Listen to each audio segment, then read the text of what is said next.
নমস্কার বন্ধুরা, মানবীর রান্নাঘরে আপনাদের সবাইকে স্বাগত জানাই। আমার আজকের রেসিপি ফ্রুট কাস্টার্ড। এর জন্য আমি নিয়ে নিয়েছি হাফ লিটার দুধ। এটা আগেই আমি জাল দিয়ে রেখেছি। আর নিয়েছি 4 রকমের ফল: কলা, আঙুর, বেদানা আর আপেল। আর ওই হাফ লিটার দুধের থেকে ঈষদুষ্ণ একটু দুধ নিয়ে নিয়েছি। এটার মধ্যে আমি কাস্টার্ড পাউডার গুলবো। 3 চামচ কাস্টার্ড পাউডার আমি এর মধ্যে দেব। এই কাস্টার্ড পাউডার আপনি ম্যাঙ্গো কাস্টার্ড পাউডারও নিতে পারেন, অথবা আমি এখানে ভ্যানিলা গন্ধের কাস্টার্ড পাউডার ছিল আমার কাছে, সেটাই নিয়েছি। 3 চামচ নিয়েছি। 3 চামচ পাউডার নিয়ে এটা ঈষদুষ্ণ দুধে গুলে নিচ্ছি, কারণ গরম দুধে গুললে দলা পেকে যাবে, ওই জন্য একটু কম গরম এরকম দুধে গুলে নিয়েছি। আর ওই 500 ml দুধটা তো আগেই জাল দিয়ে কিছুটা কমিয়ে রেখেছিলাম, আরও কিছুটা কমিয়ে নিচ্ছি, প্রায় 250 ml করে নেব মাপটা ফুটিয়ে।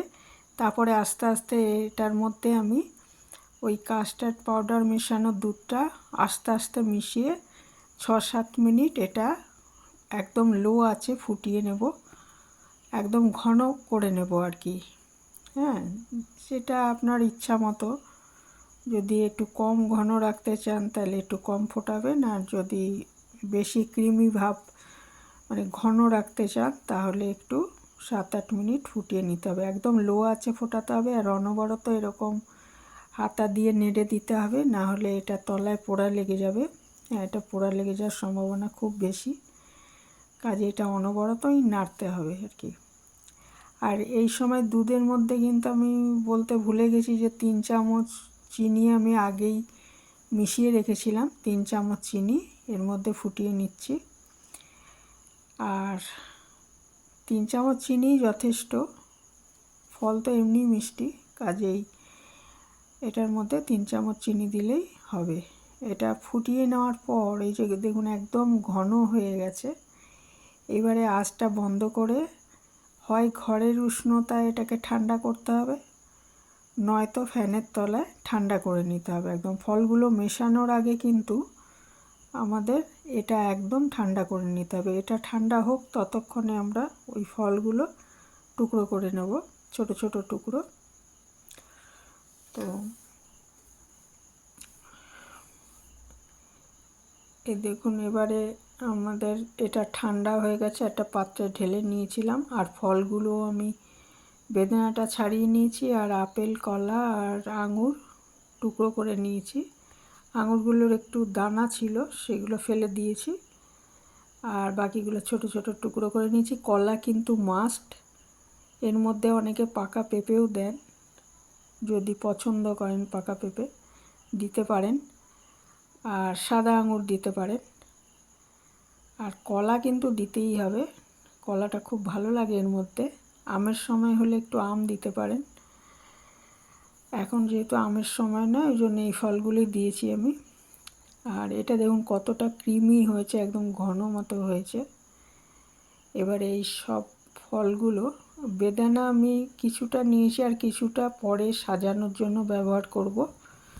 এটা ভালো করে মিশিয়ে নিচ্ছি ফলগুলো সব নিয়ে। এটাকে আমি ঢাকা দিয়ে ফ্রিজে 4 থেকে 5 ঘন্টা ঠান্ডা করে নেব, ঘন্টা 5 মতো ঠান্ডা করে নেব। আর এটা যে ঢাকা দেব, এটা যদি এয়ারটাইট পাত্র হয় তাহলে খুব ভালো, আর না হলে একটা প্লাস্টিক দিয়ে এটাকে মুখটাকে আটকে তার উপরে ঢাকনাটা দেবেন। না হলে কি হয়, ফ্রিজের মধ্যে অনেক সময় এটার মধ্যে একটু জলো জলো ভাব চলে আসে। জলো ভাব চলে এলে ভালো লাগবে না, এটা এরকম একটু ঘনই থাকবে, তাহলেই খেতে ভালো লাগে বেশি।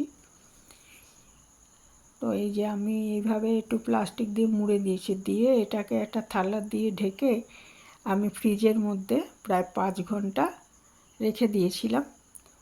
তারপরে দেখুন এটাকে বার করে নিয়ে এসেছি, নিচে এখন এরকম দেখাচ্ছে, খুব সুন্দর তৈরি হয়ে গেছে এটা।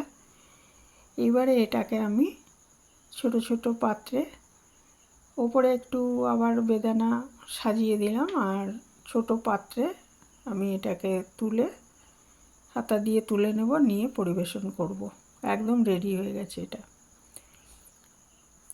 এর মধ্যে অনেকে একটু পেস্তা কুচি, কাজু কুচি দেন, তো আমার এটা মনে হলো ড্রাই ফ্রুটস না দিয়ে শুধু ফলের টুকরো দিলেই ভালো হবে, সেই জন্য আর আমি ওগুলো দিইনি।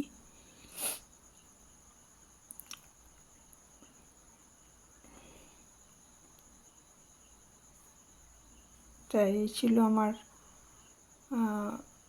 আজকের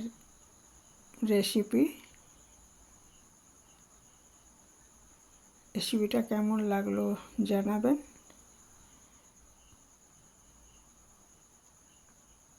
আর গরমের মধ্যে এটা খেতে খুবই ভালো লাগে, কারণ ঠান্ডা, বেশ ঠান্ডা ঠান্ডা ফ্রুট কাস্টার্ড খুবই ভালো লাগে খেতে। আজ এখানে শেষ করছি। ভালো থাকবেন সবাই।